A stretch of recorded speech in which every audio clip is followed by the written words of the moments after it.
So let's talk about some note-taking strategies. First of all, if you've ever seen like a used textbook, or maybe you've been guilty of this, excessive highlighting.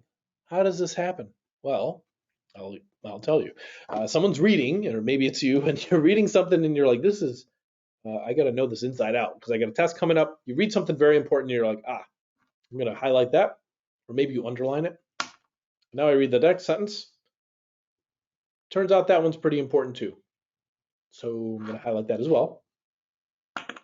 And now I read my third sentence, and it turns out this one is way more important than the previous two.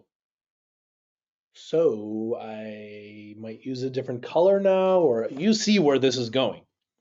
If you're doing this, you're going to end up with a whole paragraph or a whole page that is highlighted. And you don't want that, because if you highlight too much, that kind of defeats the purpose of highlighting, right? So when do we do it?